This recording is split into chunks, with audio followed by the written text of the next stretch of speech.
Welcome to the GCI YouTube channel. आज की इस वीडियो में हम देखने वाले हैं सीआरई का पार्ट 3 हमारा PYQ सीरीज। तो हम क्वेश्चन नंबर 11 से स्टार्ट करते हैं। क्वेश्चन नंबर 11 जो है वो है आपका the dimension of the rate constant for reaction 3A to B are litre पर ग्राम मोल पर minute, therefore the order of the reaction, therefore the reaction order is. So basically आपका यहाँ पे रेट कांस्टेंट K की unit दी हुई है, वो है आपका लीटर ग्राम मोल पर मिनट, ठीक है।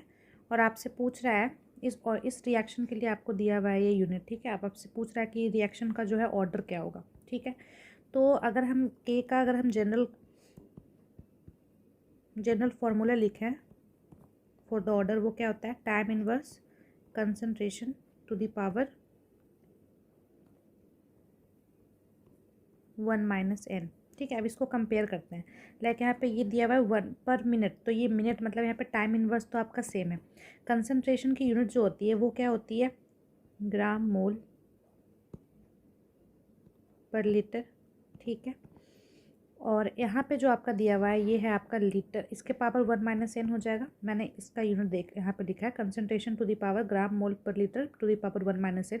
और यहाँ पे ये कंसंट्रेशन की यूनिट जो है वो कुछ इस तरीके से दी हुई है, मतलब लीटर पर ग्राम मोल, ठीक है। तो अब इसको हम सिमिलर बनाने के लिए क्या करेंगे, gram mole per litre to the power 1 - n।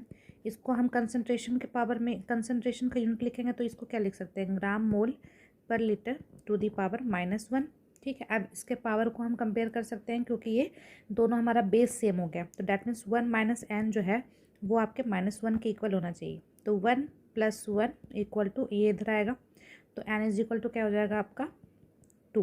तो डैट मीन्स कि आपका ऑर्डर जो है इस रिएक्शन के लिए क्या हो गया 2। अब ऑप्शन देख लो कौन सा गिवन है, तो ये है आपका ऑप्शन सी में गिवन है, तो इसका आंसर जो है आपका ऑप्शन सी हो जाएगा, ठीक है। अब चलते हैं नेक्स्ट क्वेश्चन, हम क्वेश्चन नंबर 12 की तरफ। क्वेश्चन नंबर 12 में देखो यहाँ पे भी आपसे वही क्वेश्चन पूछा है, overall order of the reaction for which rate constant has unit. तो इसकी यूनिट अब की बार दी हुई है, आपकी के की यूनिट जो है वो है mole per litre to the power -3/2 and second to the power inverse. फिर से हम जनरल एक्सप्रेशन अगर लिखेंगे तो क्या हो जाएगा, concentration to the power 1 - n और टाइम टू द पावर -1। तो ये तो आपका सिमिलर है, मतलब अगर आप इसको टाइम का यूनिट देखो तो सेकंड है, इन्वर्स और इन्वर्स मतलब ये सेम है। अब इसको और इसको भी हम सेम कर सकते हैं, डैट मीन्स कि ये हो जाएगा mole per litre to the power -3/2 equal to concentration को क्या लिखेंगे हम, mole per litre to the power 1 - n। तो अब देखो इसमें बेस ऑलरेडी सेम है, तो ये क्या हो जाएगा -3/2 इक्वल टू क्या हो जाएगा 1 - n के बराबर होना चाहिए। तो n इक्वल टू क्या हो जाएगा आपका, ये हो जाएगा n इधर जाएगा और ये इधर आएगा, तो 1 + 3/2 डैट मीन्स ये हो गया आपका 5/2। तो मतलब ऑर्डर ऑफ द रिएक्शन जो है overall order of the reaction जो है वो आपका 5/2 है। अब ऑप्शन देख लो कौन से ऑप्शन में गिवन है, तो ये है आपका ऑप्शन डी में दिया हुआ, तो इसका आंसर क्या हो जाएगा option number D. Now the question number 13, the rate expression for the reaction of sorry of A is given by -RA equal to K1 into CA square divided by 1 plus K2 into CA to the power 1/2।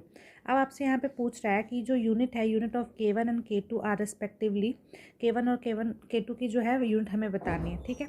अब देखो ये unit conversion से पूछा, that means अगर -RA equal to आपका दिया हुआ है K1 इंटू CA का होल स्क्वायर डिवाइडेड बाई ये है आपका 1 plus K2 into CA to the power 1/2। अगर आप नॉर्मल यूनिट कन्वर्जन केस में अगर इसको आप इसमें जो है मल्टीप्लाई करते हैं, मतलब -RA इसको मल्टीप्लाई करोगे 1 plus K2 into CA to the power 1/2 equal to K1 into CA to the power square, ठीक है। अब इसको अगर मल्टीप्लाई करोगे तो ये हो गया -RA plus -RA into K2 into CA to the power 1/2 equal to K1 into CA to the power 2, ठीक है। अब देखो -RA जो है इसके साथ ऐड हो रहा है ना, मतलब अगर मैं बोलूँ, अगर हम इसका यूनिट देखते हैं तो जैसे ग्राम है तो उसमें आप ग्राम ऐड करोगे तो इक्वल टू में आपको ग्राम ही देगा ना, जैसे 1 gram plus 1 gram equal to 2 gram. तो इसका मतलब ये जो -RA का यूनिट होगा वही सेम यूनिट इसका होगा और इसका भी सेम यूनिट होगा, ताकि हम इस दोनों को जोड़ के सेम यूनिट का ही हम ऐड कर सकते हैं। तो माइनस आर ए की जो यूनिट होती है वो हमें पता है क्या होती है, मोल पर लीटर पर सेकेंड। ठीक है, तो ये हो गया आपका, मतलब इसका यूनिट भी आपका सेम होगा। तो डैट मीन्स कि अगर आप कंपेयर करोगे माइनस आर ए और इसका, तो माइनस आर ए की unit into K2 into CA⁻1/2, इस ये सब की यूनिट सेम होनी चाहिए। तो ये मोल पर लीटर पर सेकेंड ये किसकी है, माइनस आर ए की है। और यहाँ पे भी माइनस आर ए का यूनिट अगर आप लिखोगे तो ये सेम होगा, मोल पर लीटर पर सेकेंड। तो ये तो आपका कैंसिल हो जाएगा, इधर 1 बचा। तो K2 इंटू CA⁻1/2। अब K2 की यूनिट हमें फाइंड करनी है, तो ये हो जाएगा 1/CA⁻1/2, मतलब इसका यूनिट चल रहा है। ठीक है, यूनिट लिखना है मुझे। तो ये क्या हो जाएगा, CA का CA क्या concentration, that means mole per litre to the power 1/2 लिख बोल सकते हैं। तो ये क्या हो जाएगा, लीटर टू द पावर, ये ऊपर चला जाएगा 1/2, और मोल टू द पावर माइनस का 1/2। तो ये देखो पहले K2 के लिए, K2 के लिए अगर आप देखोगे, ये क्या है आपका K2 इंटू CA⁻1/2। ठीक है, मोल पर लीटर। तो K2 आ रहा है आपका 1/, हाँ एक सेकेंड, यहाँ पे आप देखो, यहाँ पे ये मीटर क्यूब है, मीटर के फॉर्म में है। ठीक है, बट हमने जो है निकाल लिया वो लीटर के फॉर्म में निकाल लिया। तो इसको हम जानते हैं कि कंसंट्रेशन की जो यूनिट है वो हम मोल पर मीटर क्यूब भी लिखते हैं ना। तो इसका मतलब मीटर क्यूब में है, तो ये क्या हो जाएगा, metre cube to the power 1/2 into mole to the power minus का 1/2। तो ये क्या हो जाएगा, मीटर टू द पावर 3/2, और ये हो जाएगा मोल टू द पावर -1/2। तो ये देखो, ये आपका फर्स्ट ऑप्शन में है, मोल टू द पावर -1/2 और मीटर टू द पावर 3/2। तो वैसे तो हम K2 का पहले निकाल लिए, तो हमें ये तो पता चल गया, क्योंकि लेकिन नहीं, आप एक चीज़ देखो, यहाँ पे भी आपका सेम है, मतलब ए होगा या तो ऑप्शन बी होगा। ठीक है, तो K2 का यूनिट तो हमने फाइंड आउट कर लिया। अब हम K1 का फाइंड आउट कर लेते हैं। ठीक है, तो ये K1 का अगर हम फाइंड आउट करेंगे तो ये क्या हो जाएगा, इसको मैं पहले इसको साइड हटा देती हूँ। ठीक है, अब हम K1 का देखते हैं, मतलब ये इसका जो यूनिट है वो आपका माइनस आर ए के इक्वल होना चाहिए। तो माइनस आर ए का तो क्या यूनिट था, मोल पर मीटर क्यूब पर सेकेंड। तो इसकी यूनिट हो जाएगी K1 की यूनिट हमें फाइंड आउट करनी है। कंसंट्रेशन को हम जानते हैं मोल पर मीटर क्यूब का होल स्क्वायर, है ना, क्योंकि यहाँ पे स्क्वायर है। अब कंपेयर करेंगे तो ये मोल पर मीटर क्यूब से मोल पर मीटर क्यूब एक कैंसिल हो जाएगा, और एक मीटर क्यूब मोल पर मीटर क्यूब बच जाएगा। तो इधर मीटर क्यूब को भेज दोगे डिवाइडेड बाई मोल, और ये पर सेकेंड। तो ये क्या हो जाएगा, K1 का यूनिट मीटर क्यूब मोल इन्वर्स और सेकेंड का भी इन्वर्स, ये हो गया आपका K1 का यूनिट। ठीक है, तो K1 का देखो, ये मोल इन्वर्स मीटर क्यूब पर सेकेंड। तो ये आपका फर्स्ट ऑप्शन में आ रहा है, जबकि यहाँ पे मोल इन्वर्स नहीं है। तो इसका मतलब आपका ऑप्शन जो है, पहले कंफर्म हो गया था कि ए या बी होगा, बट अब हम देख लिए कि K1 की जो यूनिट आ रही है वो ये आ रही है, मीटर क्यूब मोल इन्वर्स सेकेंड इन्वर्स। तो ये ऑप्शन ए हो जाएगा इसका सही। ठीक है, अब चलते हैं हम नेक्स्ट क्वेश्चन में। नेक्स्ट क्वेश्चन है आपका, the rate of the reaction is defined as. अगर इसको हम मैथमेटिकली लिखें तो हम जानते हैं कि क्या हो जाएगा, rate of the change of the concentration per unit time. ठीक है, तो डैट मीन्स कि मैथमेटिकली अगर हम इसको लिखेंगे तो ये क्या हो जाएगा, dV/dNA 1/V dNA/dt minus equal to minus R A. और अगर हम इसको लिख रहे हैं आप वेरिएबल वॉल्यूम, ये जो है वैलिड है, ये वेरिएबल और कांस्टेंट वॉल्यूम दोनों के लिए। ठीक है, बट यहाँ पे कुछ ऐसा मेंशन नहीं है, तो हम ये वाला इक्वेशन लिखेंगे। अगर यहाँ पे कांस्टेंट वॉल्यूम बोलता तो हम क्या लिख सकते थे, dCA/dt, मतलब कंसंट्रेशन का change with respect to time. तो ये आपका सिर्फ कांस्टेंट वॉल्यूम के लिए, ना कि वेरिएबल वॉल्यूम के लिए। तो ये दोनों एक्सप्रेशन आप लिख सकते हैं। ये 1994 का क्वेश्चन है, जो कि जब ये आता था आपका इस टाइप से fill in the blanks type का क्वेश्चन, तो उस टाइम पे आप ऐसे लिख सकते थे। ठीक है, तो ये हो गया आपका rate of the reaction is defined as. ठीक है, क्वेश्चन नंबर 14 क्लियर है। अब क्वेश्चन नंबर 15 लास्ट हम चलते हैं।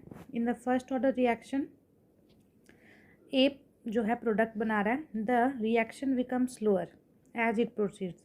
जो रिएक्शन है वो आपका जो है स्लो होते जा रहा है जैसे जैसे वो प्रोसीड्स हो रहा है, because the concentration of A and the rate is. तो बेसिकली जब जैसे जैसे प्रोसीड्स हो रहा है आपका कंसंट्रेशन क्या होगा, जैसे ए है आपका, पहले हमने 1 ग्राम मोल पर लीटर डाला। ठीक है, तो अगर जैसे जैसे टाइम जाएगा वैसे वैसे ये आपका कन्वर्जन जो है बढ़ते जाएगा। डैट मीन्स कि पहले 1 था, फिर 0.8 हो जाएगा, फिर 0.6 हो जाएगा। ऐसे ऐसे क्या होगा, कंसंट्रेशन जो है आपका वो डिक्रीज करेगा, ठीक है। और अगर कंसंट्रेशन डिक्रीज हुआ तो रेट क्या होगा, क्योंकि हम जानते हैं माइनस आर ए जो होता है वो होता है, अगर हम जनरल लिखे एक्सप्रेशन फर्स्ट ऑर्डर बोला है तो K1 इंटू सी ए हो जाएगा। K इंटू सी ए लिखोगे तो अगर आपका कंसंट्रेशन डिक्रीज हो रहा है तो रेट भी आपकी क्या होगी, डिक्रीज होगी। तो ये क्या हो जाएगा, रेट भी आपका डिक्रीज हो जाएगा, ठीक है। तो ये आपसे पूछ रहा था कि आपका जो इन द फर्स्ट ऑर्डर रिएक्शन है जो कि ए से प्रोडक्ट बन रहा है, तो अगर reaction become slower as it proceeds, जैसे जैसे रिएक्शन हो रही है वो स्लो होते जा रहा है क्योंकि उसका कंसंट्रेशन जो है घट रहा है और रेट भी आपका डिक्रीज होगा। तो ये आपका क्वेश्चन नंबर 15 तक मैंने इस वीडियो में आपको क्वेश्चन नंबर 15 तक बताया। आगे के नेक्स्ट पार्ट 4 में क्वेश्चन नंबर 16 से लेकर क्वेश्चन नंबर 20 तक हम देखेंगे आने वाले वीडियो में। तो इसी तरीके से PYQ सीरीज़ में बने रहो, वीडियो देखते रहो, और ये एक जगह पे आप कर लेना ताकि आपको लास्ट में रिवीजन के लिए PYQ आपका एक जगह हो जाएगा। तो आई होप आपको ये वीडियो अच्छा लगा हो। प्लीज़ लाइक करो, शेयर करो and subscribe to my channel. Bye bye, take care.